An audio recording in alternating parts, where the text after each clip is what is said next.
Mun nimi on Tuulianna, mä oon joogaopettaja ja hyvinvointiyrittäjä. Mun toiminimi Tuulianna Jooga toimii täällä mun toisen yrityksen Kehome hyvinvointikeskuksen tiloissa. Täältä Kehomen tiloista löytyy tämmönen hoitolapuoli. Meillä on monen eri hierojan palvelut ja kehonhuollon palvelut. Ja sen lisäksi jatkossa saadaan tarjota myös osteopaatin palveluita. Ja meidän yläkerrasta löytyy sitten taas kauneudenhoitajan palvelut. Meillä on täällä Kehomella myös liikuntapuoli. Löytyy ihana tunnelmallinen sali, missä joogaa monipuolisesti siitä rauhallisesta yin-joogasta aina vähän liikkuvampaan flow-joogaan ja ilmajoogaa. Paljon pidetään erilaisia tapahtumia, retriittejä ja tilaustunteja. Ja tunteja on tarjolla monelta eri ohjaajalta. Tuuliannan jooga-yritys sitten pyöriikin enemmän ympäri Suomen, toki pääasiassa Kanta-Hämeen alueella. Jos on polttareita tai tyhypäiviä, syntymäpäiviä, niin mua voi sinne tilailla sitten pitämään vaikka skumppajoogaa tai olutjoogaa.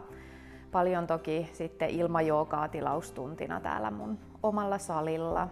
Käyn heittämään pikkasen puhujakeikkaa ja paljon toimin sit tuolla lasten ja nuorten parissa eri urheiluseurojen kanssa, teen yhteistyötä ja liikuttelen sitten urheilijoita. Ammattiurheilijat käy monesti sitten yksityistunneilla.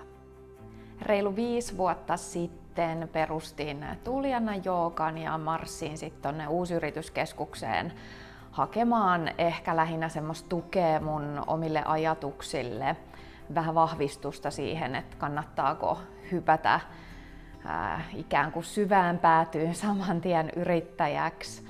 Ja silloin kovasti sain kullanarvoisia vinkkejä ja just semmoista rohkaisua lähteä tähän yrittäjyyteen. Ja sitten myöhemmin, kun lähdettiin perustamaan Kehomea mun hyvän ystäväni, yhtiökumppanini kanssa, niin sitten haettiin samalla lailla vahvistusta meidän ajatuksille ja huomattiin, että meillä oli yllättävän paljon kaikkea kysyttävää ja kaikkiin kyllä kysymyksiin vastaus saatiinkin. Oli jotenkin paljon helpompaa lähteä tähän aika isonkin projektiin, kun se semmoinen tuki ja tsemppaus tuli niin vahvasti sieltä Uusyrityskeskuksen puolelta. Ja näin tuplayrittäjänä on ihana tietää, että sitä mielenrauhaa voi hakea sieltä Uusyrityskeskuksesta aina kun tulee kysymyksiä tai huolia. Ja täältä meiltä saa hakea ihan samalla lailla mielenrauhaa. Meidän hoitajat ja joogaopettajat toivottavat teidät lämpimästi tervetulleeksi.